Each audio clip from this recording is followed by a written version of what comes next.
আসসালামু আলাইকুম। কেমন আছেন সবাই? আশা করছি দেশ এবং দেশের বাইরে যে যেখানে বসে আমার এই ভিডিওটি দেখছেন সবাই ভালো আছেন। তো আজকে সকালেই আমি আমার কাজ শুরু করে দিয়েছি।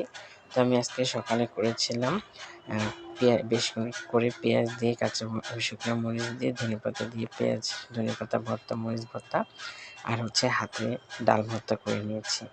এরপর আমি করে নিয়েছি ধনেপাতা ভর্তা। তো এখানে আমি ধনেপাতা, কাঁচামরিচ, রসুন, পেঁয়াজ এবং লবণ দিয়ে এটাকে খুব ভালোমতো সিদ্ধ করে নিচ্ছি। তো এটা এখন সিদ্ধ করে ভালোমতো ভাজা করে নিব, যাতে পানিটা শুকিয়ে যায়। তো আজকে আমি ভর্তা করব। আর আর কিছু রান্না করেছি, কিন্তু সকালে কেন যেন মনে হলো সকাল কিছু ভর্তা করে নিই। গরম, গরম ভর্তা খেতে ভালো লাগবে। তো ভর্তা করার পর ভাবলাম আমি গরম ভাত পাটায় মেখে খাই। জানি না এই খাবারটা আপনারা কারা পছন্দ করেন? তো আমার কাছে খুব ভালো লাগে। আমি ছোটবেলা থেকে আমার বড় আপুদের হাতে এই খাবারটা খেয়ে এসেছি, মার হাতে খেয়ে এসেছি। এখন নিজে হাতে মেখেই খাই। তো এই আমার ভর্তা করা শেষ। এই আমার আ ধনেপাতার ভর্তা। তো ২ টা শুকনো কাঁচামরিচ আমি তুলে রেখেছি, নয়তো বেশি ঝাল হয়ে যাবে। আমরা আবার ঝালটা একটু কম খাই। তাই।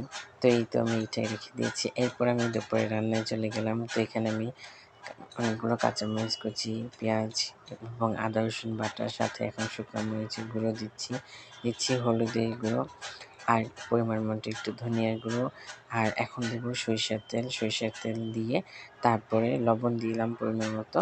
এরপর এটা আমি হাতে মেখে নিব। তো আজকে আমি এটা সরিষার তেল দিয়ে রান্না করছি এবং মশলাগুলো হালকা মশলা দিয়েছি। ছোট মাছ অনেকদিন হলো হাতে মেখে খাই না, তার সাথে আবার সরিষার তেল। এখন আমি ভালোমতো মেখে নিয়ে তো মাছগুলো দিয়ে দিচ্ছি। ছোট পুঁটি মাছ ছিল। খুব ভালো করে ধুতে যেয়ে আমি সবসময় মাছটা একটু বেশি ধুতে গেলে নরম করে ফেলি। যাই হোক, আপনারা কিছু মনে করবেন না। আর এখানে আমি পানি দিয়ে দিলাম। খুব অল্প পানি দিয়েছি। আর আমি খুব অল্প আঁচে রান্নাটা করেছি, যাতে আমার বেগুন এবং আলু দুটোই সিদ্ধ হয়। তো এখন আমি একটু নেড়ে দিচ্ছি, দেখতেছি বেগুন আলুগুলো সিদ্ধ হয়েছে কিনা। বেগুন তো অবশ্যই সিদ্ধ হয়েছে, সাথে আলুটাও দেখে নিলাম। তো এখন আমি এখানে ভালোমতো নেড়ে দিয়ে এটা নামানোর আগে একটু ধনেপাতা দিয়ে দিব। তো এখানে আমি খুব মশলাটা কম ইউজ করছি। তো এখন আমি ধনেপাতাগুলো দিয়ে তারপর আবার নেড়ে নিচ্ছি। আমি আ আমার মনে হচ্ছে আমার এই রান্নাটা আপনাদের কাছে ভালো লাগবে।